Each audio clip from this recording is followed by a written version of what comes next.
Një milioner kthehet më herët në shtëpi dhe gjen një skenë që ndryshon gjithçka. Vajza e tij, e cila nuk kishte folur që nga vdekja e nënës, po qesh sikur më parë. Për këtë mrekulli është përgjegjëse një shërbyese e re që e fiton vajzën me butësi dhe kujdes. Por ajo që dukej si rikthimi i lumturisë zgjonte babai një frikë të papritur se mos humbet dashurinë e vajzës së tij. Nëse kjo histori të pëlqeu, mos harro të abonohesh në kanalin ton dhe të na tregosh nga cili qytet na ndjek. Vazhdon. Premtoj se kjo do të jetë historia më e mirë që do të dëgjosh ndonjëherë. Trafiku në Unazën e Madhe ishte çuditërisht i qetë atë pasdite të enjte. Artan Gashi vështronte nga dritarja e makinës luksoze ujërat e errëta të lumit lanë që pasqyronin qiellin portokalli të Muzgut Tiranas. Shoferi i tij, Zoti Petrit, e drejtonte automjetin me saktësinë e dikujt që njihte çdo grop, çdo semafor, çdo rrugicë të atij qyteti të pafund. Artani liroi kravatën italiane dhe pshertiu thellë. Edhe një ditë, edhe një mbledhje e pafundme, edhe një marrëveshje e mbyllur. Shifrat e kompanisë nuk kishin qenë kurrë kaq të mira, aksionet rriteshin vazhdimisht, investitorët buzëqeshnin të kënaqur. Por asgjë nga këto nuk kishte vërtet rëndësi. Zoti Petrit e pa nga pasqyra dhe vuri re shprehjen e largët të shefit të tij. E njihte atë burr prej 15 vitesh që para se gjithçka të ndryshonte. Që para se vila në kodrat e Farkës të bëhej një mauzole i heshtur. Që para se Sofia e vogël të pushonte së foluri. Artani nxori celularin nga xhepi i brendshëm i xhaketës dhe kontrolloi ekranin. 17 mesazhe të palexuara, të gjitha të lidhura me punën. Asnjë nuk kishte rëndësi. E futi sërish aparatin në xhep dhe u kthye të shikonte nga dritarja.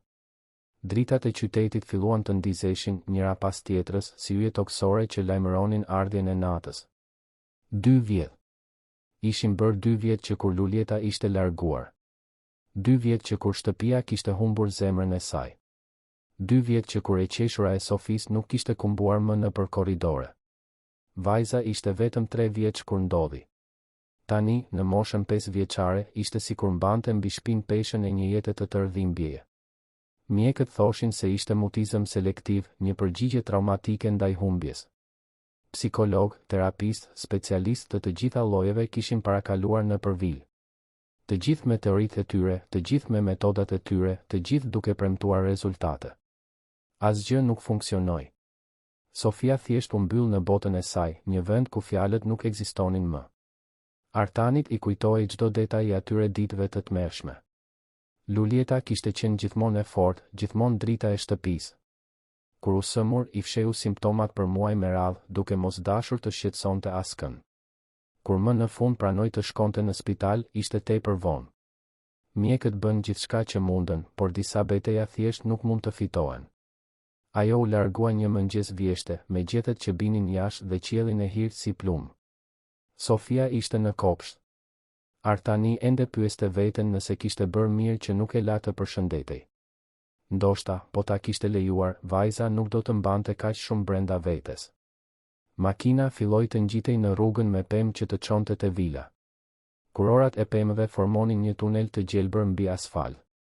Ishte një nga lagjet më ekskluzive pranë liçenit të Farkës, ku çdo shtëpi ishte një pallat i vogël dhe privatësia garantohej nga mure të larta dhe siguri e dukshme.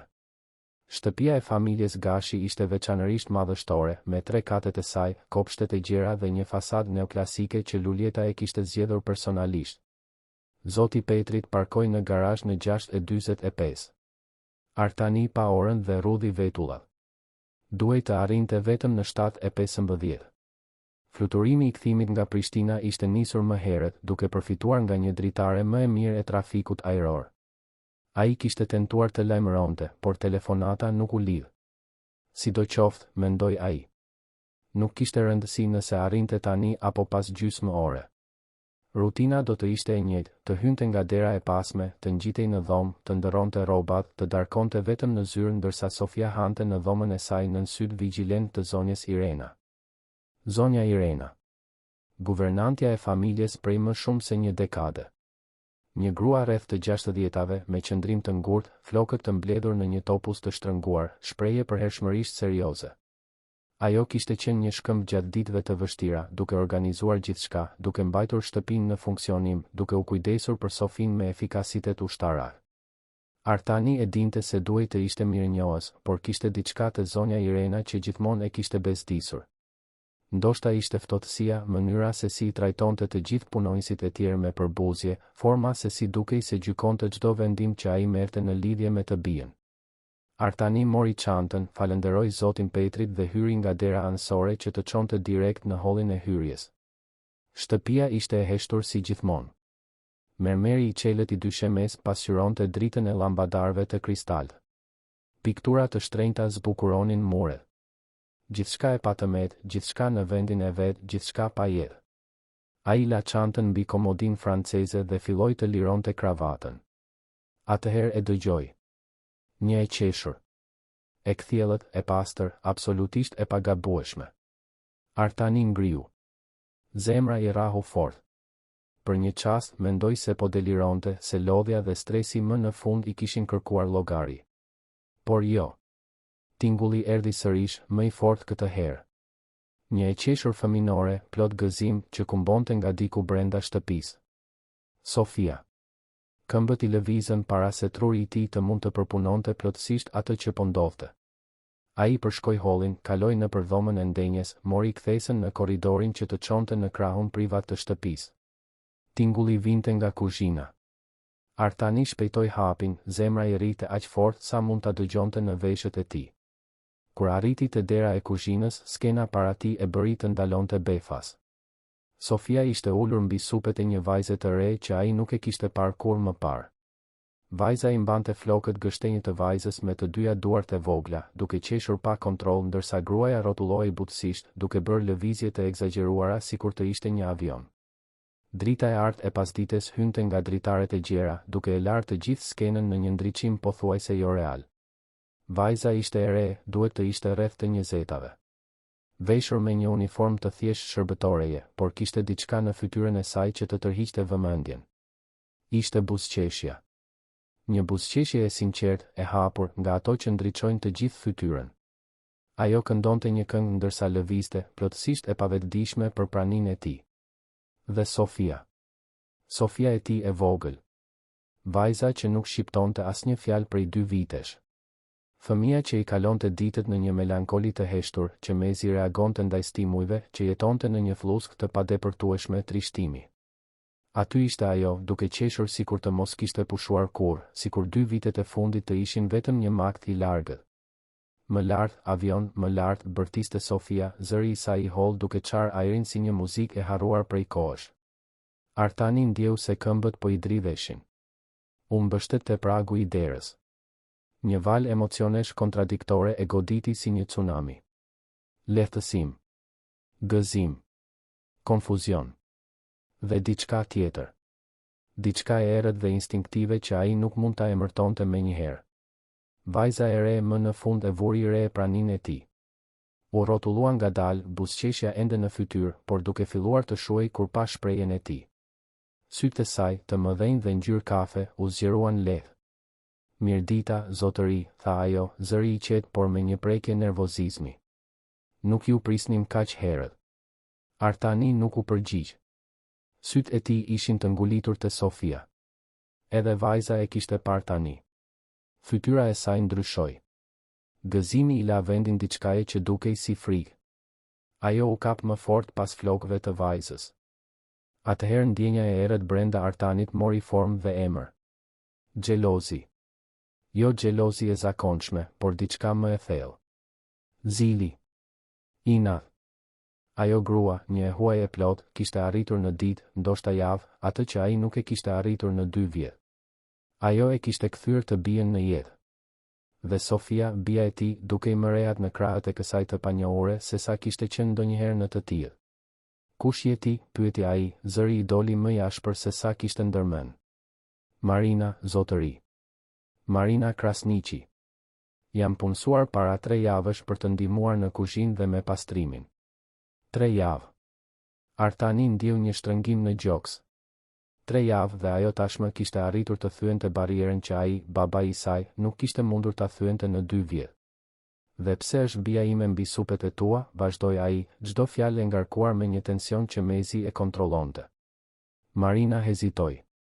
Ajo po ndihmonte për të bërë biskota, zotëri. Donte të arrinte vazot në raftin e lartë. Unë thjesht çfarë, e ndërpreu ai, duke bërë një hap brenda kuzhinës. Vendose se ishte e përshtatshme ta përdorje bien time sikur të ishte një lodër? Jo, zotëri, kur, filloi Marina, fytyra duke ju zbehur. Babi, jo, zëri i Sofis çau ajrin si një rufe. Artani ngriu sërish. Babi. Ajo e kishte quajtur babi. Pas kaq shumë kohë në heshtje, fjala e parë që i drejtoi atij në vite ishte një lutje. Një lutje që mbronte dikë tjetër. Diçka brenda tij u thye. Një zemërim iracional i ushqyer nga muaj frustrimi, pa fuqie, netësh pa gjumë duke pyetur veten se çfarë kishte bërë gabim, shpërtheu si një vulkan. Hiqe bien time nga supet e tua tani, urdhëroi ai, zëri duke kumbuar nëpër muret me pllaka të kuzhinës. Marina u bind menjëherë duke u ulur me kujdes për ta lënë Sofin në tokë. Por vajza nuk e lëshoi. Ajo u kap pas qafës së vajzës, këmbët e vogla duke i rrethuar belin, fytyrën e vogël të fshehur në supin e saj. Jo, babi, mos e përz, ankoi Sofia, zëri i mbytur por qartësisht i dëgjueshëm. Çdo fjalë ishte një thik në zemrën e Artanit. Bia e tij po fliste. Po fliste vërtet. Por nuk po fliste me të. Po fliste për shkak të dikujt tjetër. Për të mbrojtur dikë tjetër. Sofia, eja këtu, ai shtriu krahët duke u përpjekur të kontrollonte dridhjen në zërin e tij. Jo, vajza shtrëngoi edhe më fort për qafimin me Marinën. Në atë moment, zonja Irena hyri në kuzhinë. Prania e saj ishte si një rrym ajri e ftohtë. Ajo e vlerësoi situatën në një çast, sytë e saj të vegjël dhe të mprehtë nuk humbën asnjë detaj. Zoti Gashi, tha ajo, zëri i prerës. Sa mirë që erdhët. Doja të flisja me ju për këtë situatë sa më shpejt të ishte e mundur. Çfarë situate? Artani u kthye nga ajo, mirënjohës për ndërprerjen por edhe i irrituar. Zonja Irena eci derisa u vendos pranë tij, duart e kryqëzuara para trupit në një qëndrim që transmetonte autoritet dhe mosmiratim në masë të barabartë. Kjo vajzë, bëri ajo një gjest për buzës drejt Marinës, është sjell në mënyrë krejtësisht të papërshtatshme me vajzën Sofia. E kam paralajmëruar vazhdimisht se duhet të mbaj distancë, se nuk duhet të përpiqet të krijoj këto lidhje, por ajo këmbëngul të mos bindet. Unë vetëm po luaja me të, protestoi Marina, zëri duke i dridhur lehtë. Ajo duke i kaq e trishtuar, unë thjesht doja. Zotëria nuk ju ka punësuar për të luajtur, e preu ftohtë zonja Irena. Ju ka punësuar për të pastruar dhe gatuar. Asgjë më shumë. Por ajo po qesh, Marina tregoi të dukshmen, sytë i shkëlqenin nga një përzierje frustrimi dhe vendosmërie. Ajo është e lumtur. A nuk është kjo ajo që ka rëndësi? Ajo që ka rëndësi, zonja Irena bëri një hap përpara, është se ju po i kaloni kufit tuaj. Vajza Sofia është nën kujdesin tim. Gjithmonë ka qenë. Dhe nuk kam nevojë për ndonjë shërbëtore që dëshiron të bëhet heroina e situatës. Artani vëzhgonte shkëmbimin mes dy grave, mendja e tij përpiqej të përpunonte gjithçka që po ndodhte. Kishte të drejtë zonja Irena? Po përpiqej Marina të manipulonte situatën? Apo ishte e kundërta? A kishte diçka tjetër që po ndodhte aty që ai nuk po e shihte? Sofia, tha ai sërish, këtë herë me më shumë vendosmëri. Eja me babin. Vajza më në fund ngriti fytyrën nga supi i Marinës. Sytë e saj ishin plot lodh. Ajo e pa të atin dhe në atë vështrim Artani pa diçka që e tronditi deri në shpirt. Frikë. Bia e tij kishte frikë prej tij. Të lutem, mos e përz Marinën, pëshpëriti Sofia. Askush nuk do të largohet, u përgjigj Artani automatikisht, megjithse nuk ishte i sigurt nëse ishte e vërtetë. Zonja Irena u kollit me zë të lartë. Me gjithë respektin, zotëri, mendoj se duhet ta rishikoni qëndrimin e kësaj vajze në shtëpi. Ajo qartësisht nuk i kupton kufit e duhur. Marina hapi gojen për të protestuar, por Artani ngriti dorën duke i heshtur të gjithë. Koka i dhimbte. Dita kishte qenë e gjatë, udhëtimi i lodhshëm, dhe tani kjo. Gjithçka që donte ishte heshtje. Paqe. Por paqja e kishte braktisur prej kohësh atë shtëpi.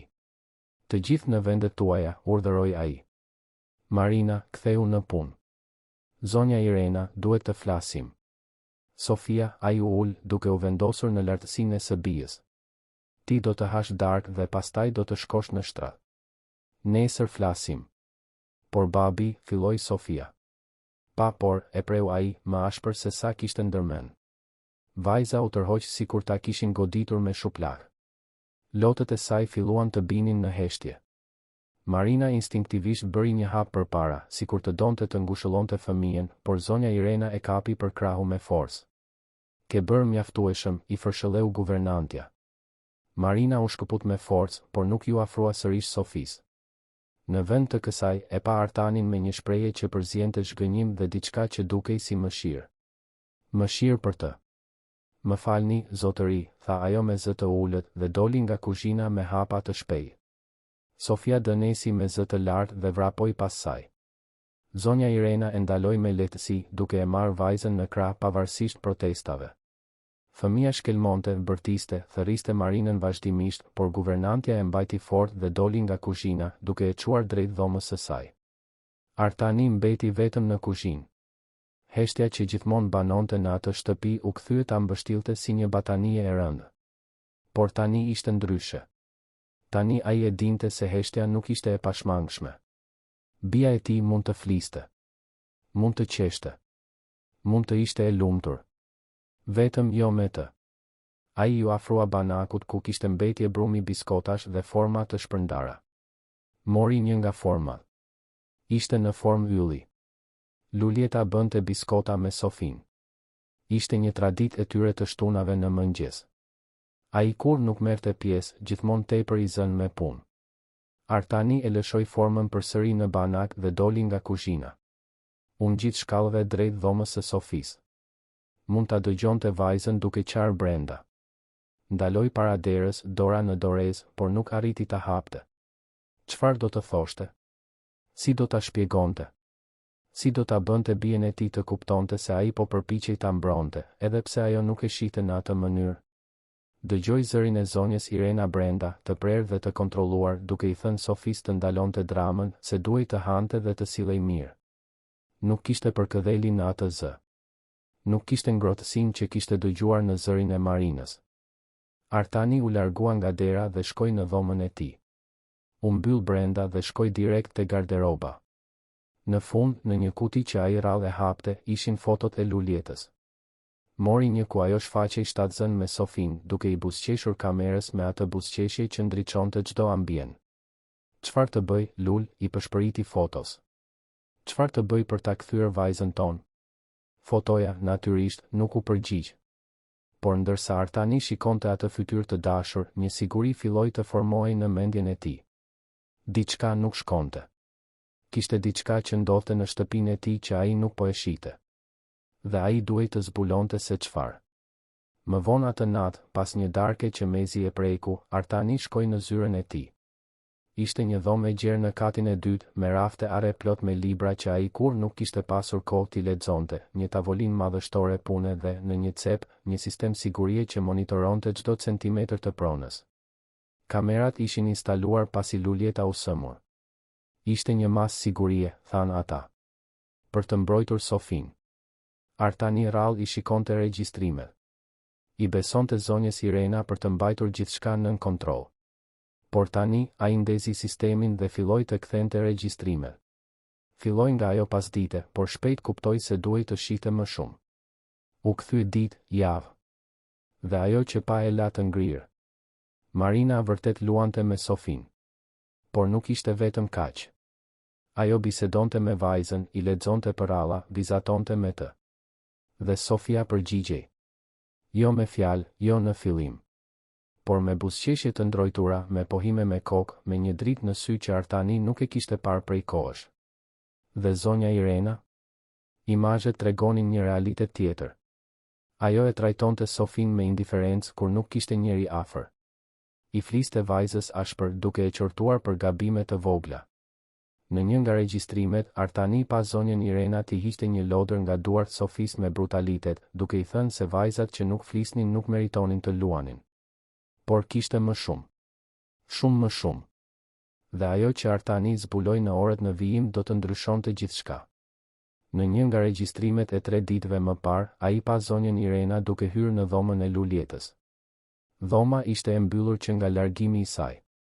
Artani nuk kishte guxim të hynte atje. Ishte si një faltore. Guvernantja pa anash duke u siguruar se ishte vetëm dhe pastaj hapi një nga sirtarët e komodinës. Nxori prej andej një kuti të vogël. Artani e njohu menjëherë.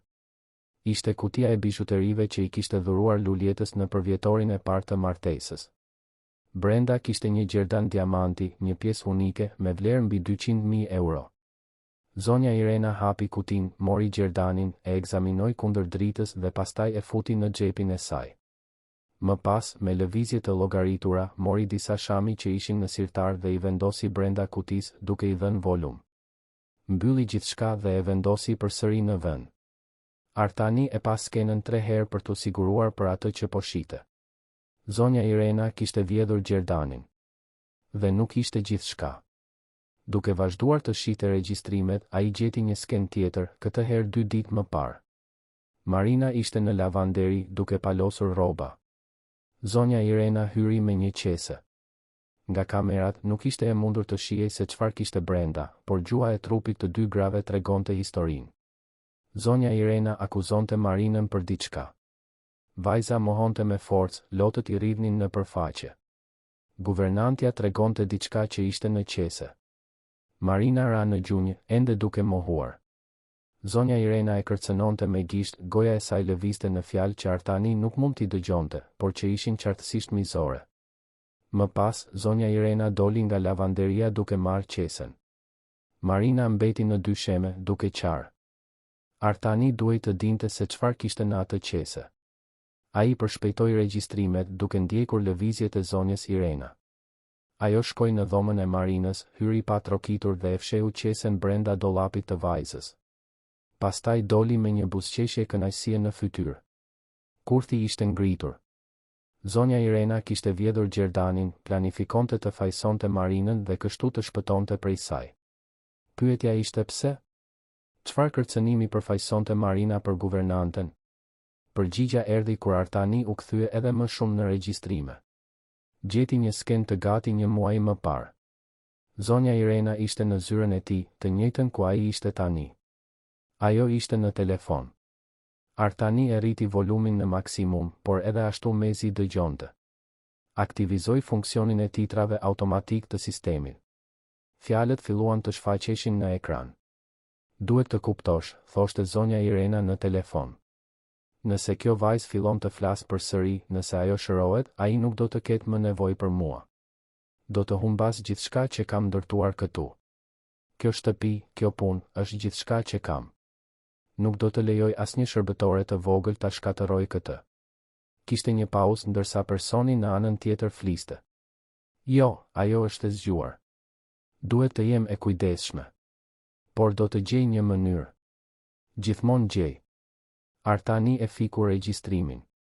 Duart i dridheshin. Zemërimi që kishte ndjerë më parë nuk ishte asgjë në krahasim me atë që ndjente tani. Zonja Irena nuk po kujdesej për Sofin, po sabotonte shërimin e saj. Dhe gjithçka nga frika se mos humbiste punën, statusin, pozitën e pushtetit që kishte në atë shtëpi. Ai pa orën. Ishte pothuajse mesnatë. E gjithë shtëpia flinte. Por Artani e dinte se nuk do të mund të flinte derisa ta zgjidhte këtë çështje. Ai i ruajti regjistrimet më të rëndësishme në një USB, fiku sistemin dhe doli nga zyra. Ndaloi së pari para dhomës së Sofisë. Hapi derën ngadalë. Vajza flinte e mbledhur, fytyra ende e shenjuar nga lotët. Pranë shtratit, në dysheme, ishte një vizatim. Artani e mori dhe e çoi te drita e korridorit. Ishte një vizatim i 3 personave. Një i madh, një mesatar dhe një i vogël. Të gjithë të kapur për dore, të gjithë duke buzëqeshur. Poshtë, me shkrimin e pasigurt të një fëmije 5 vjeçar, shkruaj: unë, Marina dhe babi. Artani ndjeu lotët t'i digjnin sytë. Bia e tij donte një familje. Donte dashuri. Donte dikë që të luante me të, që ta bënte të qeshte, që ta trajtonte si fëmijë dhe jo si një projekt të prishur që duhej rregulluar. Ai e palosi vizatimin me kujdes dhe e futi në xhep. Më pas, shkoi në dhomën e zonjës Irena. Trokitit në derë me forcë. 1 herë, 2, 3. Dëgjoj lëvizje brenda, hapa që afroheshin. Dera u hap dhe zonja Irena u shfaq, e veshur me një robë dishan të errët, flokët e lëshuar për herë të parë që ai i shite, shpreha e irrituar. Zoti Gashi, është pothuajse mesnatë. Çfarë? Duhet të flasim, e ndërpreu Artani. Tani. Për çfarë? Pyeti ajo, por kishte diçka në zërin e saj. Një prekje nervozizmi që përpiqej ta fshite. Për një gjerdan diamanti. Për një qese misterioze. Për biseda telefonike. Për gjithçka që ke bërë pas shpinës sime. Artani pa fytyrën e saj të ndryshonte. Maska e autoritetit që ajo gjithmonë mbante filloi të çahej. Sytë e saj u zgjeruan lehtë, goja ju hap, por asnjë tingull nuk doli. Në zyrën time, urdhëroi ai. 5 minuta. Dhe të sugjeroj të mendosh shumë mirë se çfarë do të thuash. Ai u kthye dhe zbriti shkallët, pa pritur për një përgjigje. Hapat e tij kumbonin në mermer. Për herë të parë në 2 vjet, Artan Gashi ndjente se ishte në kontroll. Dhe këtë herë, ai nuk do të lejonte askënd të lëndonte përsëri të bien. Përballja ishte gati të fillonte. Dhe e vërteta, e gjithë ajo, ishte gati të dilte në drigë. Artani ndezi vetëm llambën e tavolinës së zyrës, duke krijuar një atmosferë marrjeje në pyetje. Lidhi USB-n me kompjuterin dhe priti, gishtat duke trokitur lehtë mbi sipërfaqen e drurit të arrës. Çdo sekond dukej si një përjetësi. Nga dritarja, shihte dritat e vilave të Farkës që vezullonin në distancë, secila duke përfaqësuar një jetë, një familje, probleme dhe gëzime që ai kurrë nuk do t'i njihte. Por tani, për herë të parë pas shumë kohësh, ai ishte plotësisht i përqendruar në shtëpinë e tij, në familjen e tij.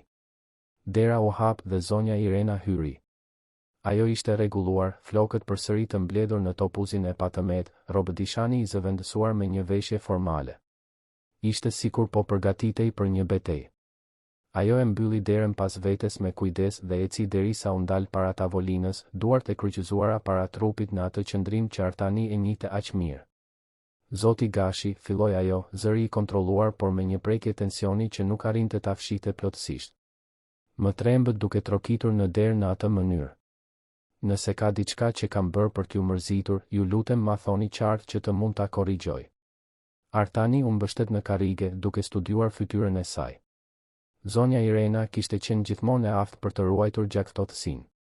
Edhe tani, me gjithçka që po shembej rreth saj, ajo përpiqej të mbante kontrollin. Sa vite? Pyeti ai pa pritur. Ajo puliti syt, e hutuar. Më falni? Sa vite ke që punon për mua, zonja Irena? 12 vjet, zotëri.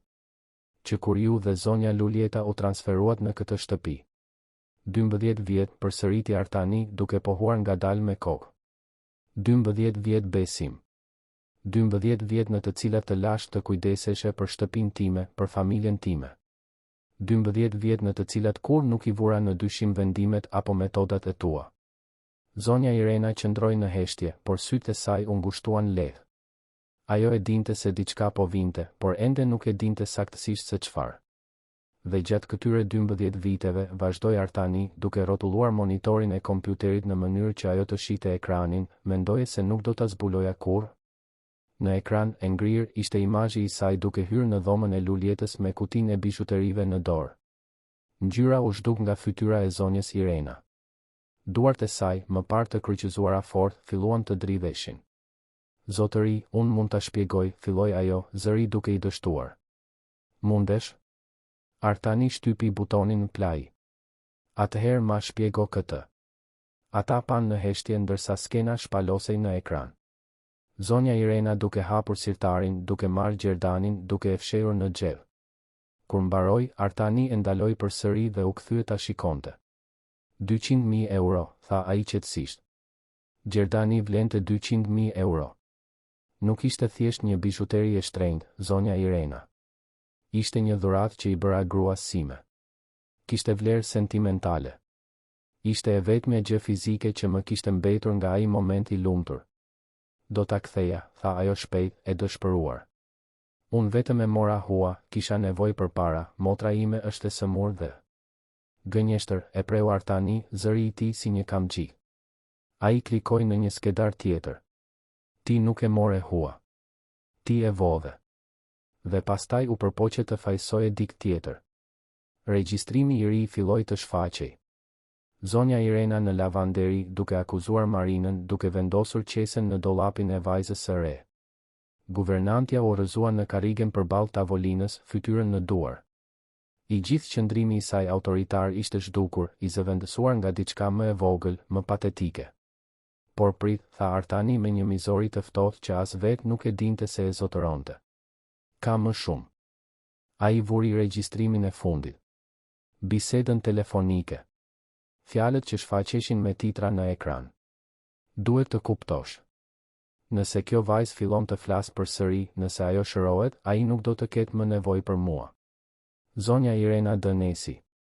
Ishte një tingull i lartë, i dëshpëruar. Ajo e pa Artanin me sy lutës. Zotëri, ju lutem, mund ta shpjegoj gjithçka. Isha e frikësuar, unë. E frikësuar? Zëri i Artanit shpërtheu duke kumbuar në përmuret e zyrës. Ti po sabotoje shërimin e bies sime sepse kishe frikë të humbisje punën? Nuk është vetëm puna, bërtiti ajo, lotët tani duke i rrjedhur lirshëm. Është e gjithë jeta ime. Unë nuk kam asgjë tjetër, zoti Gashi. Nuk kam familje, nuk kam shtëpitimen, nuk kam askën. Kjo vil është gjithçka që njoh. Pasi zonja Luljeta u largua, mendova se të paktën Sofia do të kishte nevojë për mua. Por pastaj erdhi ajo vajza, dhe në pak javë arriti atë që unë nuk e arrita dot në vite. Ajo e bëri Sofin të qeshte. E bëri të fliste. Dhe kuptova se nëse ajo vazhdonte, unë nuk do të isha më e nevojshme. Kështu që vendose të shkatërosh lumturinë e një fëmije 5 vjeçar për të mbrojtur rehatin tënde? Artani u ngrit, duart e mbështetura në tavolinë. Ti e trajtove bien time me ftohtësi, me indiferencë, dhe ende pate guximin të vije tek unë duke akuzuar Marinën se ishte zuzare? Nuk dija çfarë të bëja, qante hapur zonja Irena tani. U panikova. Kur pash se si Sofia u lidh me Marinën, kur pash se ajo po kthehej të ishte një fëmijë normal, e dija se ditët e mia këtu ishin të numëruara. Kështu që mendova se nëse Marina largohej, gjërat do të ktheheshin në normalitet. Sofia do të kthehej të më pranonte si të vetmen figurë amtare që kishte. Por ti nuk je një figurë amtare, tha Artani, çdo fjalë e ngarkuar me përbuzje. Ti je një punonjëse. Dhe as këtë nuk arrite ta bësh me ndershmëri. Zonja Irena ngriti fytyrën, lotët ende duke i rrjedhur. Çfarë do të bëni? Çfarë do të bëj? Artani qeshi pa humor. Do të them se çfarë nuk do të bëj. Nuk do të thëras policin, megjithse duhet. Nuk do të padis për vjedhje, megjithse kam çdo të drejtë. E di pse? Sepse bia ime ka vuajtur mjaftueshëm. Nuk dua që ajo të shohë më skandale, më drama, më dhimbje. Kështu që do të jap një shans që nuk e meriton. Ai hapi një sirtar dhe nxori një zarf të trash. Brenda kishte para, më shumë para se sa zonja Irena ndoshta shite në muaj. Nesër në mëngjes, gjëja e parë, do të bësh valixhet dhe do të largohesh nga kjo shtëpi. Do të jap 3 muaj rrogë si kompensim, më shumë se sa meriton. Do të kthesh Gjerdanin, që e di se ende e ke të fshehur në dhomën tënde. Dhe do të zhdukesh nga jeta jon. Nëse ndonjëherë të shoh përsëri afër Sofis, afër kësaj shtëpie, ose afër ndonjë personi të kësaj familjeje, nuk do të hezitoj t'i çoj të gjitha këto regjistrime tek autoritetet. E kuptove? Zonja Irena mori zarfin me duar të dridhura. Ajo e pa Artanin, pastaj parat, pastaj përsëri atë. Unë kur nuk kam dashur ta lëndoj vajzën, pëshpëriti ajo. Unë vetëm doja që ajo të kishte nevojë për mua. Por ajo nuk ka nevojë për ty, tha Artani me një finalitet që nuk linte vend për argumente. Ajo ka nevojë për dashuri. Për përkëdheli. Për dikë që e trajton si fëmijë, jo si një barë. Dhe ti kur nuk ishe në gjendje t'ja jepje këtë. Zonja Irena u ngrit ngadalë, zarfi ende në duar. Sytë e saj përshkuan zyrën për herë të fundit, sikur po i jepte lamtumirën. Po Marina? Ajo do të qëndroj? Kjo nuk është puna jote, u përgjigj Artani ftohtë. Por nëse vërtet të intereson diçka përveç vetes, do të shpresosh që po. Guvernantja pohoi në heshtje dhe u drejtua nga dera. Para se të dilte, u kthye për herë të fundit. Zoti Gashi, për gjithçka që vlen, më vjen shumë keq. Vërtet më vjen. Artani nuk u përgjigj. Thjesht ktheu fytyrën duke parë nga dritarja. Dëgjoi derën të mbyllej butësisht dhe pastaj mbeti përsëri vetëm. Zemërimi që e kishte mbajtur gjatë përballjes filloi të shuaj, duke lënë në vend të tij një raskapitje të thellë. Ai pa orën. 1:30 e mëngjesit. Pas pak orësh, dielli do të linte dhe me të do të vinte një ditë e re. Një ditë pa zonjën Irena. Një ditë ku ai do të duhej t'i shpjegonte Sofisë se çfarë kishte ndodhur. Një ditë ku ai do të duhej të bisedonte me Marinën dhe t'i kërkonte falje që e kishte gjykuar aq ashpër. Artani fiku kompjuterin dhe e ruajti USB-n në një kasafort që e mbante të fshehur pas njërit prej librave në rraf. Provë në rast se i duhej në të ardhmen. Më pas doli nga zyra dhe u ngjit shkallëve drejt dhomës së tij. Por para se të hynte, ndaloi përsëri para dhomës së Sofisë. Hapi derën me kujdes. Vajza ende flinte, por gjumi i saj duke i trazuar. Ajo lëvizte e shqetësuar, duke përshpëritur diçka të pakuptueshme. Artani hyri dhe u ul në cep të shtratit. Me delikatesë i hoqi disa fije floku nga fytyra. Babi do t'i rregulloj të gjitha, princesh, përshpëriti ai. Të premtoj.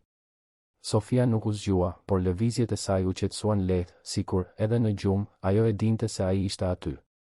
Artani qëndroi aty për minuta të gjata, vetëm duke vëzhguar të bien të flinte. Kur më në fund u ngrit për të ikur, syt i ranë mbi komodinën. Aty ishte një blok vizatimesh. Ai e mori dhe e shfletoi. Faqe pas faqeje me vizatime fëmijërore. Shtëpi, pemë, lule, njerëz. Dhe në pothuajse të gjitha, kishte 3 figura. Gjithmonë 3. Një e gjatë, një mesatare, një e vogël. Ai e mbylli bllokun me kujdes dhe e vendosi përsëri në vend. Doli nga dhoma dhe më në fund shkoi në shtratin e tij, por gjumi nuk i vinte. Qëndroi duke parë tavanin, duke menduar për gjithçka që kishte ndodhur, për gjithçka që duhej të bënte. Kur dielli më në fund filloi të linte, duke pikturuar qiellin me nuanca portokalli dhe roz, Artani ishte tashmë në këmbë. Bëri një dush të gjatë dhe të ngrohtë, veshi rroba të përditshme për herë të parë në javë dhe zbriti në kuzhinë. Ishte e premte. Ai do t'i anulonte të gjitha takimet e ditës. Për herë të parë në vite, prioriteti i tij do të ishte e bija, jo puna. Në kuzhinë gjeti Marinën tashmë të zgjuar, duke përgatitur mëngjesin. Ajo u kthye kur e dëgjoi të hynte dhe ai pa habin në fytyrën e saj. Ishte e qartë se ajo nuk priste ta shihte aty, veçanërisht jo të veshur kaq thjesht. Mirëmëngjes, zotëri, tha ajo me zë të ulët, duke kthyer shpejt vëmendjen te kafetiera. Mirëmëngjes, Marina, u përgjigj ai, duke tërhequr një karrige dhe duke u ulur në tryezën e kuzhinës. Diçka që ai kur nuk e bënte. Mund të flasim? Ajo hezitoi, pastaj fiku zjarrin dhe u kthye ta shikonte. Sigurisht, zotëri. Së pari, filloi ai, duhet të kërkoj falje. Dje të gjykova pa e njohur situatën e plodh. Të akuzova padrejtësisht dhe lejova që pasiguritë e mia të diktonin veprimet e mia. Marina puliti syt, qartësisht e habitur. Zotëri, unë. Më lër të mbaroj, ai ngriti dorën. I pash regjistrimet e kamerave të sigurisë. Të gjitha. Pash se si e trajtove bien time. Pash durimin, dashurinë, përkushtimin. Pash se si arrite ta prekësh atë në një mënyrë që as unë, as një nga specialistët që kam punësuar, nuk arritëm. Dhe pash gjithashtu se çfarë bëri zonja Irena. Si të fajsoj, si gënjeu, si e manipuloi situatën. Lotët filluan t'i formoheshin në sytë e Marinës. Ajo nuk tha asgjë, vetëm priti. Zonja Irena nuk punon më këtu, vazhdoi Artani. Ajo u largua këtë mëngjes dhe nuk do të kthehet. Dhe unë do të doja shumë që ti të qëndroje. Jo vetëm si punonjëse kuzhine, por si dikush që mund ta ndihmojë vërtet Sofin. Marina fshiu lotët shpejt me kurrizin e dorës. Zoti Gashi, unë kur nuk kam dashur të shkaktoj probleme. Kur e pash Sofin për herë të parë, kaq të trishtuar, kaq të mbyllur në vetvete, zemra mu shtrëngua. Unë kam një motër më të vogël. Ajo ka të njëjtën moshë me Sofin. Dhe nuk mund ta imagjinoja motrën time të vogël në atë gjendje. Kështu që thjesht u përpoqa të bëja atë që do të bëja me të. Të luaja, të bisedoja, të bëja biskota. Gjëra të thjeshta. Dhe funksionoi, tha Artani me një buzëqeshje të trishtuar. Në 3 javë, ti arrite atë që unë nuk e arrita në 2 vjet. Kjo nuk është e vërtet, zotëri, tha Marina shpejt. Sofia gjithmonë ka dashur të kthehet. Ajo gjithmonë ka qenë aty, vetëm kishte nevojë për dikë që të mos e presiononte, që të mos përpiqej ta rregullonte sikur të ishte diçka e prishur. Ajo vetëm kishte nevojë për kohë dhe për dikë që ta donte ashtu siç është. Fjalët e goditën Artanin si një grusht në stomak. Ajo kishte të drejtë. Ai e kishte trajtuar Sofin si një projekt, diçka që duhej rregulluar. Punsoi specialist, bleu libra, ndoqi programe. Por kur nuk ul thjesht në dysheme dhe luajti me të. Kur nuk e mori në prerë pa arsye. Kur nuk këndoi këngë qesharake apo bëri avion me të mbi supe. Ke të drejtë, pranoi ai. Dhe unë kam qenë një baba i tmerrshëm. Jo, zotëri, Marina bëri një hap përpara. Ju nuk keni qenë i tmerrshëm. Ju po vuanit gjithashtu. Të humbasësh dikë që do është e vështirë. Dhe ende të duhet të jesh i fortë për një fëmijë të vogël? Kjo është pothuajse e pamundur. Ju bëtë më të mirën që mundet me mjetet që kishi. Por nuk ishte e mjaftueshme, tha Artani me zë të ulët. Atëherë do të bëjmë ndryshe tani e tutje, Marina buzëqeshi butësisht. Së bashku. Së bashku, përsëriti Artani duke i pëlqyer se si tingëllonte fjala. Ata u ndërpren nga një zhurmë që vinte nga shkallët. Hapa të vegjël dhe të shpejtë. Sofia u shfaq në hyrje të kuzhinës, ende me pijame, flokët të shpupuritur, syt duke kërkuar. Kur pa Marinën, e gjithë fytyra e saj u ndriçua. Marina. Ajo vrapoi drejt vajzës, e cila e mori menjëherë në krah. Mirëmëngjes, princesh, tha Marina, duke i puthur majën e kokës. Sofia u struk në qafën e saj, pastaj e pa të atin me një farë hezitimi. Babi, tha ajo me zë të ulët. Mirëmëngjes, Sofia, u përgjigj Artani, duke u përpjekur ta mbante zërin të qetë pavarësisht emocionit që e pushtoi kur dëgjoi të bien t'i fliste drejt për drejt. Vajza pa përreth. Ku është zonja Irena? Artani dhe Marina shkëmbyen një vështrim. Zonja Irena duhet të udhëtonte, e dashur, tha Artani butësisht, duke improvizuar. Ajo nuk do të kthehet. Sofia dukej se po mendonte për këtë për një moment. Ajo ishte e keqe me mua, tha vajza pa pritur, me një thjeshtësi çarmatose. Artani ndjeu zemrën t'i shtrëngoi. Ishte? Sofia pohoi me kokë. Më jepte ushqim të ftohtë. Thoshte se vajzat që nuk flasin nuk meritojnë ushqim të ngrohtë. Dhe më mbyllte në dhomë kur qaja. Thoshte se isha një bebe e mërzitshme. Çdo fjalë ishte një thikë. Artani duhej të bënte një përpjekje të ndërgjegjshme për të mos treguar zemërimin që ndjente. Marina e shtrëngoi Sofin më fort, sytë e saj të përlotur. Kjo nuk do të ndodhë më kurrë, premtoi Artani, duke u ngritur dhe duke ju afruar atyre. Kur më, princesh? Babi premton. Sofia e pa, duke studiuar fytyrën e tij sikur po përpiqej të vendoste nëse mund t'i besonte atij premtimi. Pastaj, ngadalë, ajo shtriu një dorë të vogël drejt tij. Artani e kapi, duke gërshetuar gishtat e tij me të saj. Babi do të qëndrojë në shtëpi sot, tha ai. Do të bëjmë diçka të bukur. Çfarë do të bësh? Sofia e pa Marinën, pastaj përsëriti atin. Biskota, pyeti ajo me ndrojtje. Biskota, përsëriti Artani, duke buzëqeshur. Sigurisht. Do të bëjmë biskota së bashku. Dhe kështu filloi ajo ditë. Artani, Marina dhe Sofia në kuzhinë duke bërë biskota. Marina mësonte, Sofia ndihmonte dhe Artani përpiqej të mbante ritmin, i ngathët por i vendosur. Kishte miell kudo, brumë në rroba dhe shumë të qeshura. Veçanërisht të qeshura. Ditët që pasuan ishin ndryshe. Artani riorganizoi agjendën e tij, delegoi më shumë përgjegjësi në punë dhe filloi të vinte në shtëpi më herët. Darkat që më parë ishin të vetmuara tani ndodhnin në tryezë, të tre së bashku. Sofia gradualisht filloi të fliste më shumë, ende e ndrojtur me të atin, por gjithnjë më e hapur. Marina u bë pjesë thelbësore e rutinës. Ajo nuk ishte vetëm punonjësja e kuzhinës. Ishte personi që e çonte Sofin në park, që i lexonte përralla para gjumit, që shpikte lojra dhe aventura. Dhe Artani, dalë nga dalë, mësoj të relaksoj, të linte mënjan ekzekutivin serios dhe të zbulonte baban që gjithmonë kishte dashur të ishte, por kur nuk e kishte ditur se si. Megjithatë, jo gjithçka ishte lule. Kishte momente të vështira. Net kur Sofia zgjoi duke qarë, duke thirrur të ëmën. Ditë kur vajza kthehej të ishte e qetë, e humbur në mendimet e saj.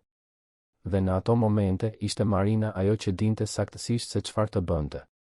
Një këngë, një përqafim, një histori. Geste të vogla që bënin gjithë ndryshimin. Artani vëzhgonte nga larg, i admiruar dhe mirënjohës, por gjithashtu gjithnjë e më i vetëdijshëm për diçka që e shqetësonte. Sofia ishte lidhur shumë me Marinën. Shumë. Vajza e ndiqte atë në përgjithë shtëpinë, panikoi kur Marina duhej të dilte për të zgjidhur diçka, dhe flinte vetëm kur Marina e vinte në shtrat. Ishte sikur ajo kishte transferuar të gjithë varësinë që kishte nga ema te ajo vajzë e re. Dhe kjo e friksonte Artanin. Jo nga xhelozia, jo më, por nga frika.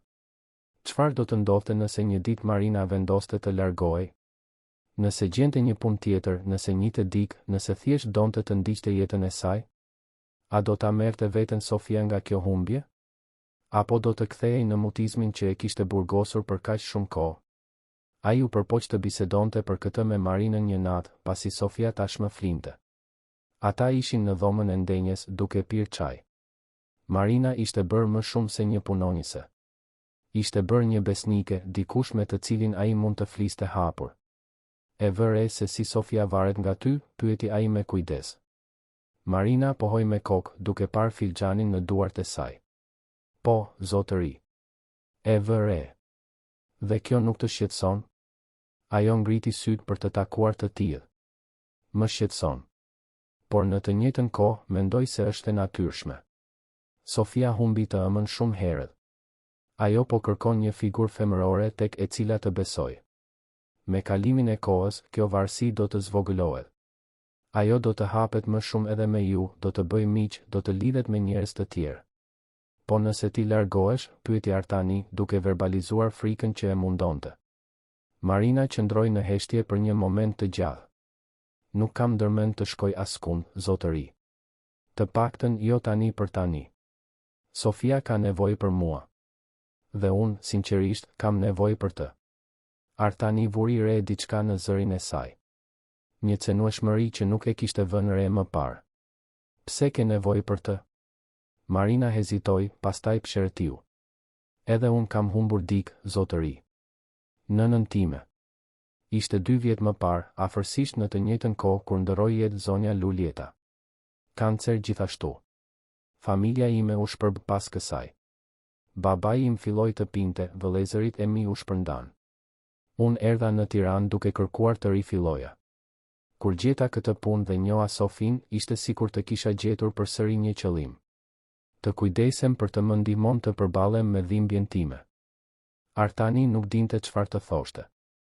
Ai kishte supozuar kaq shumë gjëra për Marinën, e kishte gjykuar kaq shpejt, dhe në fund ajo ishte thjesht një person që përpiqej të mbijetonte humbjeve të saj, ashtu si ai. Më vjen keq, tha ai më në fund. Nuk e dija. Nuk kishte si ta dinit, zotëri. Unë nuk flas shumë për këtë. Ata qëndruan në një heshtje të rehatshme për disa minuta, secili i humbur në mendimet e veta. Marina, tha Artani pa pritur. Po, zotëri. Mos më thirr më zotëri. Të paktën kur jemi vetëm.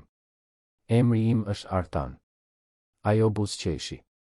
Në rregull, Artan. Dhe ishte kështu, në atë moment të thjesht, që diçka ndryshoi mes tyre. Një barierë e padukshme ra. Ata nuk ishin më vetëm shef dhe punonjëse. Ishin 2 njerëz që kishin humbur të dashurit e tyre, 2 njerëz që përpiqeshin të ndihmonin një fëmijë të vogël të gjente përsëri gëzimin, 2 njerëz që mësonin se dhimbja e përbashkët mund të bëhet pak më e lehtë. Ditët u shndërruan në javë. Rutina u vendos. Artani punonte në mëngjes, vinte në shtëpi në orën e drekës, kalonte pasditën me Sofin dhe Marinën. Fundjavat ishin të shenjta, të dedikuara tërësisht familjes. Ata vizitonin parqe, muze për fëmijë, qendra tregtare për të ngrënë akullore. Sofia lulëzonte. Faqet e saj morën ngjyrë, syt i rifituan shkëlqimin, të qeshurat e saj u bën gjithnjë e më të shpeshta. por pastaj gjithçka ndryshoi përsëri. Dhe këtë herë ishte shumë më keq. Ishte një të martë që gjithçka filloi të shembej.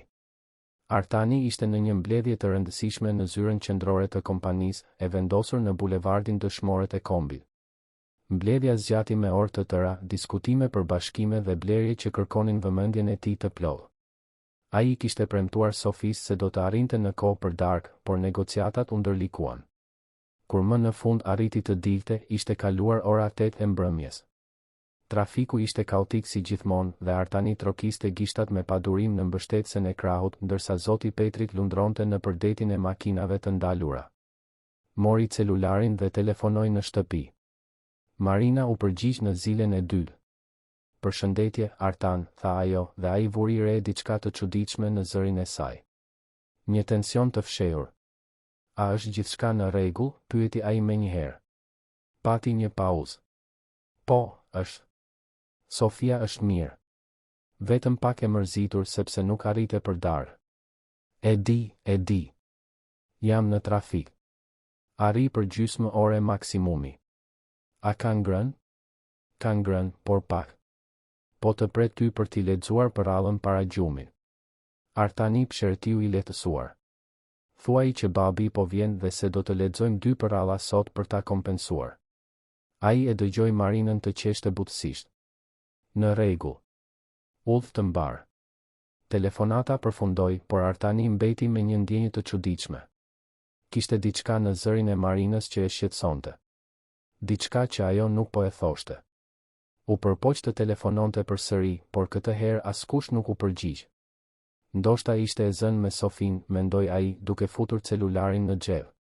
Kur më në fund arriti në shtëpi, ishte pothuajse ora 9. Vila ishte çuditërisht e heshtur. Dritat e katit të sipërm ishin të ndezura, por nuk kishte tinguj të zakonshëm. Asnjë muzikë, asnjë e qeshur fëminore, asnjë lëvizje. "Marina," thiri ai, duke lëshuar çantën në hollin e hyrjes. Asnjë përgjigje. "Sofia?" Heshtje. Një të ftohtë i përshkoi shtyllën kurrizore. Artani u ngjit shkallëve 2 nga 2, zemra duke i rrahur shpejt. Kur arriti në korridorin e katit të dytë, pa se dera e dhomës së Sofis ishte gjysmë e hapur. E shtyu plotësisht dhe hyri. Ajo që gjeti e bëri të ndalonte befas. Marina ishte ulur në dysheme pranë shtratit, duke mbajtur Sofin në prerë. Vajza ishte mbledhur kruspull në gjoksin e saj, trupi duke ju dridhur nga dënese të heshtura. Marinës i rridhnin lot në përfaqe dhe kur ngriti sytë drejt Artanit, ai pa diçka që e tmerroi. "Frikë. Çfarë ndodhi?" Ai vrapoi drejt tyre, duke u gjunjëzuar pranë. Marina hapi gojen për t'u përgjigjur, por asnjë tingull nuk doli. Ajo vetëm e shtrëngoi Sofin më fort. Vajza u kthye lehtë, e pa të atin, dhe pastaj e fsheu përsëri fytyrën në supin e Marinës. "Sofia, princesh, çfarë ke?" Artani u përpoq ta prekte të bien, por ajo u mblodh edhe më shumë. Atëherë ai e vuri re. Në dysheme, të shpërndara rreth tyre, kishte copa letre të grisura. Artani mori një nga fragmentet. Ishte pjesë e një fotografie. E njohu menjëherë. Ishte një foto e Luljetës. Zemra i ra në fund të stomakut. Çfarë ndodhi me fotot? Marina më në fund arriti të fliste, zëri i saj i ngjirur dhe i dridhur. Ajo po të kërkonte ty donte të tregonte një vizatim që kishte bërë. Hyri në dhomën tënde. Dera e garderobës ishte e hapur. Ajo pa kutin. Kutin. Artani e dinte saktësisht se cilën kuti. Kutin ku ai ruante fotot e Luljetës, kujtimet, objektet personale. Kutin që ai kur nuk ja tregoi Sofis sepse mendonte se ta mbronte atë nga kujtimet do të ishte më mirë se sa ta linte t'i përballonte ato. "E hapi?" pyeti ai, megjithse tashmë e dinte përgjigjen. Marina pohoi me kokë. I pa të gjitha. Fotot, letrat, objektet. Dhe pastaj filloi të qante. U përpoqa ta qetësoja, u përpoqa t'i shpjegoja, por ajo u trondit plotësisht. Filloi të griste fotot, duke bërtitur se ishte faji i saj, se mami ishte larguar për shkak të saj. "Jo," pëshpëriti Artani, duke ndjer botën të shembej rreth tij. Jo. Ai u përpoq ta mbante Sofin, por vajza u përpolit me dhunë. Mos më prek, bërtiti ajo. Ti më uren. Ti e mban mamin larg meje sepse ti më uren. Fjalët ishin si plumba. Artani u tërhoq i shokuar. Sofia, unë kur? Ti e fsheja atë, vazhdoi vajza, mes dënesash. Ti e mbyll mamin në atë kuti dhe kur nuk më le ta shoh. Sepse unë e vrava atë. Unë e vrava mamin. Jo. Artani po thuaj se bërtiti. Ti nuk vrave askënd, Sofia. Mami u sëmur. Nuk ishte faji yt, kur nuk ishte faji yt. Por Sofia nuk po dëgjonte. Ajo e futi përsëri fytyrën të Marina, duke qarë aq fort sa i gjithë trupi i saj i vogël dridhej. Marina e pa Artanin, syt i luteshin për ndihmë, por ai nuk dinte çfarë të bënte. E gjithë përvoja e tij në biznes, e gjithë inteligjenca e tij, të gjitha paratë e tij, asgjë nga këto nuk kishte rëndësi tani. Ai nuk dinte si ta arrinte të bien. Marina, me një butësi të pafund, filloi ta tunte Sofin, duke i kënduar me zë të ulët një minull. Dalë nga dalë, dënesat e vajzës u zvogëluan, jo sepse ajo ishte më mirë, por sepse ishte e raskapitur. Sytë e saj të vegjël filluan të mbylleshin kundër vullnetit të saj, derisa më në fund e zuri gjumi, ende e kapur pas Marinës. Me kujdes ekstrem, Marina u ngrit dhe e vendosi Sofin në shtrat, duke e mbuluar me batanie. I puthi butësisht ballin dhe pastaj u kthye nga Artani, i cili ishte ende i gjunjëzuar në dy sheme, i rrethuar nga copa kujtimesh të grisura. Duhet të flasim, tha ajo me zë të ulët. Poshtë. Artani pohoi në heshtje. Mblodhi copat e fotove me duar të dridhura dhe i futi në xhepa. Pastaj ndoqi Marinën jashtë dhomës, duke mbyllur derën në heshtje pas vetes. Në dhomën e ndenjes, Marina u ul rënd në divan, duke kaluar duart në përfytyrë. Artani qëndroi në këmbë, i paftë të rinte në vend, duke ecur nga njëra anë në tjetrën si një kafshë e mbyllur në kafaz. Si ndodhi kjo? Pyeti ai më në fund. Si e lan të hynte në dhomën time? Marina ngriti sytë dhe kishte diçka në ta që Artani nuk arrinte ta identifikonte. Ajo nuk hyri në dhomën tënde, Artan. Ti e le derën e garderobës hapur. Kutia ishte e dukshme nga jashtë. Sofia kaloi nëpër korridor, e pa dhe hyri. Por unë gjithmonë e mbyll, protestoi ai. Sot në mëngjes ishe me nxitim. Mbledhja u avancua, të kujtohet? More atë dokumentin nga garderoba dhe dole me vrap. I le të gjitha hapur. E vërteta ra mbitë si një peshë. Kishte qenë faji i tij. Në nxitimin e tij për të dalë, në obsesionin e tij me punën, ai kishte lënë të ekspozuar pikërisht atë gjë nga e cila ishte përpjekur më shumë ta mbronte Sofin. E prisha gjithçka, tha ai, duke ndaluar së ecuri dhe duke u lëshuar në një koltuk. Gjithçka po përmirësoi. Ajo ishte e lumtur. Dhe unë e prisha gjithçka. Ti nuk prishe asgjë, tha Marina me vendosmëri. Kjo do të ndodhte në një mënyrë apo tjetër. Sofia duhet ta përpunoj humbjen e së-ëmës. Nuk mund të shtiremi sikur luljeta nuk ka ekzistuar kurrë. Unë nuk po shtiresha, protestoi Artani. Unë vetëm po përpiqesha ta mbroja. Ta mbroje nga çfarë? Nga kujtimet? Nga ndjenjat? Artan, ti nuk mund ta mbrosh një fëmijë 5 vjeçar nga emocionet. Ato do të ekzistojnë gjithsesi, vetëm se të shtypura, të shtrembëruara, të shndërruara në diçka shumë më të keqe. Artani kaloi duart nëpër flok, frustrimi dhe dëshpërimi duke luftuar brenda tij. Atëherë çfarë të bëj? Çfarë të bëjmë? Ajo mendon se ka vrarë të ëmën, Marina. Si ta përballoj këtë? Marina u ngrit dhe shkoi tek ai, duke u gjunjëzuar para koltukut për të qenë në lartësinë e syve të tij. Ti flet me të. Vërtet. Pa filtra, pa u përpjekur ti zbutësh gjërat. Ti i tregon asaj për luljetën, për sëmundjen, për gjithçka. Fëmijët kuptojnë shumë më tepër se sa mendojmë ne. Ajo që ata nuk kuptojnë është heshtja, sekretet, gjërat e fshehura. Po sikur kjo t'i përkeqësoj gjërat, po sikur ajo të mos e përballoj dot. Do ta përballoj, Marina i kapi duart. Me ty pranë saj, me dashuri dhe durim, do ta përballoj. Por ti duhet të jesh i pranishëm vërtet. Jo vetëm fizikisht, por edhe emocionalisht. Ti duhet të hapesh gjithashtu. Artani i pa ata sy kafe që ishin bërë kaq të njohur në javët e fundit. Sy që shinin përmes mbrojtjeve të tij, që e sfidonin të ishte më i mirë, të ishte më shumë. dhe për herë të parë pas shumë kohësh, ai e lejoi veten të ishte i cenueshëm. Kam frikë, pranoi ai, zëri duke ju thyer. Kam frikë të flas për luljetën sepse kur flas, e bën gjithçka reale përsëri. Dhimbja kthehet. Dhe nuk e di nëse mund ta kaloj përsëri. Atëherë mos e kalo vetëm, Marina i shtrëngoi duar. Do ta bëjmë këtë së bashku. Ti, unë dhe Sofia. Një familje. Fjala familje kumbonte në ajër mes tyre. Artani kuptoi se ishte pikërisht kjo që ata ishin bërë. Jo në letër, jo zyrtarisht, por në zemër. Ata ishin një familje. Një familje e thyer, e arnuar, e improvizuar, por gjithsesi një familje. Marina, tha ai me zë të ulët. Po. Faleminderit. Për gjithçka. Që je këtu. Që nuk hoqe dorë nga ne. Ajo buzëqeshi dhe në atë buzëqeshje kishte kaq shumë ngrohtësi, kaq shumë mirëkuptim, kaq shumë dashuri, sa Artani ndjeu diçka brenda tij të lëvizte. Diçka që nuk e kishte ndjerë prej shumë kohësh. Diçka që e friksoi dhe e ngushëlloi në të njëjtën kohë. Para se të mund ta analizonte shumë këtë ndjenjë, një klithmë çau ajrin. Sofia. Ata vrapuan shkallëve lart. Hynë në dhomë dhe gjetën Sofin të ulur në shtrat, sytë të zgurdulluar nga tmerri, duke bërtitur për Marinën. Vajza vrapoi drejt saj, duke e marrë në krah. Gjithçka është në rregull, jam këtu, pëshpëriti Marina, duke e tundur vajzën. Por Sofia nuk qetësoi. Klithmat u shndërruan në qarje histerike. E pash atë, thoshte vajza mes dënesash.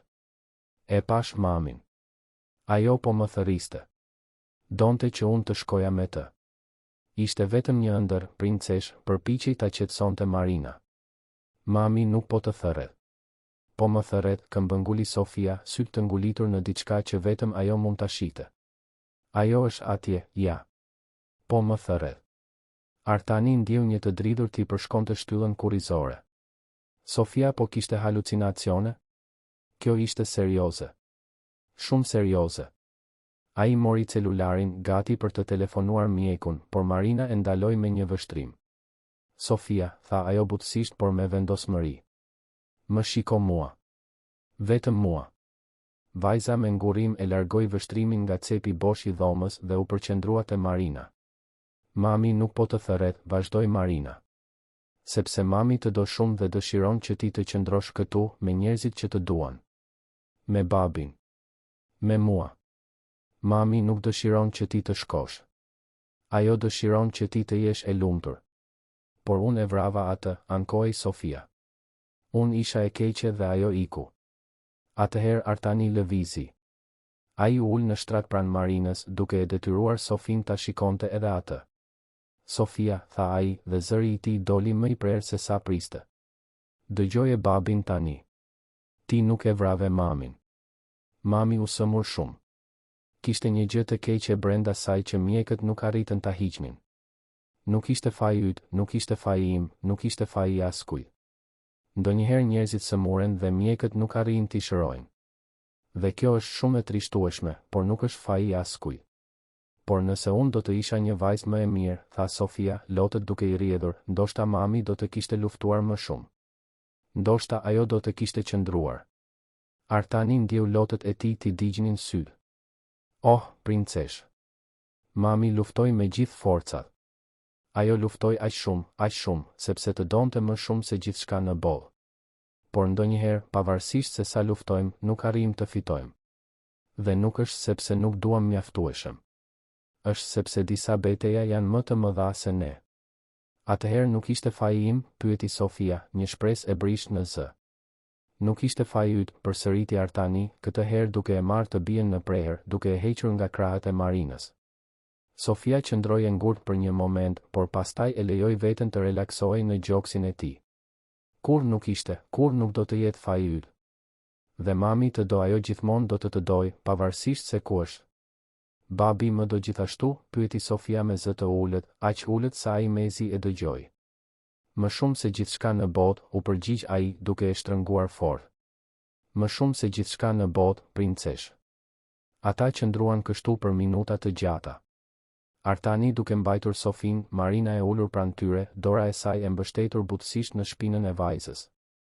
dalë nga dalë, Sofia u qetësua përsëri. Frymëmarrja e saj u bë më e rregullt, trupi i saj u relaksua. Babi, tha ajo pas një farë kohe. Po, princesh. Mund të më tregosh për mamin? Si ishte ajo kur e njohe? Si u bë të miq? Artani e pa Marinën, e cila pohoi me kokë inkurajuese. Ai mori frymë thellë dhe filloi. E njoha mamin tënd në një festë. Ishte ditëlindja e një shoku. Isha i mërzitur, doja të ikja, kur ajo hyri në dhomë. Dhe ishte sikur dielli të kishte lindur brenda shtëpisë. Sofia u rehatua më mirë, duke dëgjuar me vëmendje. Dhe pastaj? Dhe pastaj shkova të flisja me të. Por isha shumë i ngathët. U pengova në këmbën time dhe i derdha lëng në këmish. Sofia qeshi lehtë. E bëre këtë? E bëra, Artani buzëqeshi me kujtimin. Dhe në vend që të zemërohej, ajo qeshi. Ajo e qeshura e saj që ndriçonte gjithçka. Dhe tha se të paktën tani kishte një justifikim për të ikur nga ajo festë e mërzitshme. Edhe ajo e mendonte festën të mërzitshme, pyeti Sofia. E mendonte. Kështu që ikëm së bashku. Shkuam të hanim akullore në akulloren e lagjes. Dhe biseduam gjithë natën. Për gjithçka. Për ëndrat, për frikërat, për atë që donim nga jeta. Dhe çfarë donte mami? Artani ndjeu një nyje në fy. Ajo donte të ishte e lumtur. Donte të kishte një familje. Donte të kishte një vajzë të vogël të bukur që të mund ta donte dhe të kujdesej për të. Dhe pastaj linde ti, dhe ajo tha se kishte gjithçka që kishte ëndërruar ndonjëherë. Edhe unë dua ta kujtoj atë, tha Sofia. Mund t'i shoh fotot? Ato që nuk i grisa? Sigurisht që mundesh, premtoi Artani. Nesër do të ulemi së bashku dhe do t'i shohim të gjitha fotot. Dhe unë do të tregoj histori për secilën prej tyre. Dhe Marina mund të qëndroj gjithashtu, pyeti Sofia duke parë vajzën. Marina buzëqeshi. Sigurisht që qëndroj. Sofia duke e kënaqur me këtë përgjigje. U rehatua më mirë në krahët e të atit dhe mbylli sytë. Këtë herë, kur e zuri gjumi, ishte një gjumë i qetë. Artani vazhdoi ta mbante atë për një kohë të gjatë pasi e zuri gjumi. Marina u ngrit në heshtje për të dalë nga dhoma, por ai i kapi dorën. Qëndro, i kërkoi. Të lutem. Ajo hezitoi, pastaj pohoi me kokë. U ul përsëri në shtrat, këtë herë më afër tij. Ata qëndruan kështu në heshtje, thjesht duke ekzistuar në atë moment. Artani duke mbajtur Sofin, Marina pranë tij, të tre së bashku në mes të stuhisë. Ishte Marina ajo që më në fund e theu heshtjen. Çfarë po ndjen? Artani mendoi me kujdes para se të përgjigjej. Frikë. Lehtësim. Faj. Të gjitha në të njëjtën kohë. Faj pse? Që nuk e bëra këtë më parë. Që ja fsheha luljetën. Që mendova se heshtja ishte mbrojtje. Ti bëre atë që mendoje se ishte më e mira në atë kohë. Nuk mund ta ndëshkosh veten për këtë. Por duhet ta dija më mirë, këmbënguli ai. Unë jam babai i saj. Duhet ta kuptoja se po bëja gjithçka gabim. Marina u kthye për ta parë drejt për drejt. Artan, do të dish se çfarë mendoj unë? Mendoj se ti je babai më i përkushtuar që kam parë ndonjëherë. Bëre gabime? Po. Por kur e kuptove, ti ndryshove. Ti u hape. Ti je këtu tani, duke mbajtur të bien, duke qenë babai që ajo ka nevojë. Kjo është ajo që ka rëndësi. Ai buzëqeshi me trishtim. Kur u bëre kaq e mençur, kur humba nënën time dhe mu desh të mësoja se jeta është shumë e shkurtër për pendime. Çdo ditë është një shans i ri për të bërë më mirë. Dhe ti po bën më mirë. Artani e pa Sofin që flinte në krahët e tij. Vajza dukej kaq e vogël, kaq e brisht. Por ai e dinte se ajo ishte më e fortë se sa dukej. Duhej të ishte. Ajo i kishte mbjetuar humbjes së sëmës, mutizmit, zonjes Irena, gjithçkaje. Dhe po kthehej. Ngadalë, me ulje ngritje, por po kthehej. Po ti, pyeti ai papritur. Si po e përballon gjithë këtë? Marina puliti sytë e habitur. Unë? Po. Kjo nuk mund të jetë e lehtë as për ty të kujdesesh për një fëmijë të traumatizuar, të përballesh me një shef që nuk dinte se çfarë po bënte, të dëshmosh gjithë këtë kaos. Ajo qëndroi në heshtje për një moment. Sinqerisht, kjo më shpëtoi. Të shpëtoi? Ajo pohoi me kokë. Pasi nëna ime ndërroi jetë, isha e humbur. Nuk dija kush isha pa të. Erdha në Tiranë duke ikur në të vërtetë. Duke ikur nga kujtimet, nga dhimbja, nga gjithçka. Dhe pastaj gjeta këtë punë dhe njoha Sofin. Dhe për herë të parë që kur humba nënën time, ndjeva se kisha përsëri një qëllim. Të kujdesem për të më ndihmoj të shëroja plagët e mia. Artani studioi fytyrën e saj. Në gjysmë errësirën e dhomës, e ndriçuar vetëm nga drita e natës së Sofis, Marina dukej pothuajse eterike. Kishte një forcë të heshtur tek ajo, një qëndrueshmëri që ai e admironte thellësisht. Dhe kishte diçka tjetër. Diçka që ai nuk arrinte ta emërtonte, por që i bënte zemrën të rrite më shpejt sa herë që ajo ishte afër. Marina, filloi ai, pa qenë i sigurt se çfarë do të thoshte. Por ajo i vuri një gisht në buzë, duke e heshtur. Jo tani. Tani duhet të përqendrohesh te Sofia. Ti ndihmosh asaj të shërohet. Pjesa tjetër mund të presë. Ajo kishte të drejtë. Si gjithmonë. Artani pohoi me kokë dhe Marina u ngrit për të ikur. Këtë herë ai nuk e ndaloi. Ajo ndaloi te dera, pa prapa për herë të fundit, buzëqeshi butësisht dhe pastaj doli. Artani mbeti vetëm me Sofin. Ai e vendosi me kujdes përsëri në shtrat, e mbuloi me batanie dhe u ul në karrigen pranë. Nuk do ta linte vetëm këtë natë. Nëse ajo zgjohej përsëri me makthe, ai do të ishte aty. Dhe ndërsa vëzhgonte të bien të flinte, Artani bëri një premtim të heshtur. Ai do të ishte më i mirë. Jo vetëm si baba, por si person. Ai do të përballej me dhimbjet e tij, frikrat e tij, demonët e tij. Për Sofin. Për veten e tij. Dhe, megjithse nuk donte ta pranonte ende, edhe për Marinën. Sepse ajo kishte të drejtë. Ata ishin një familje. Një familje e çuditshme, jo konvencionale, por një familje. Dhe familjet mbrojnë njëra tjetrën. Familjet përballojnë stujt së bashku. Dhe familjet, pavarësisht se sa të thyra, gjithmonë mund të shërohen. Nëse kanë mjaftueshëm dashuri. Dhe dashuria ishte e vetmja gjë që atyre nuk u mungonte.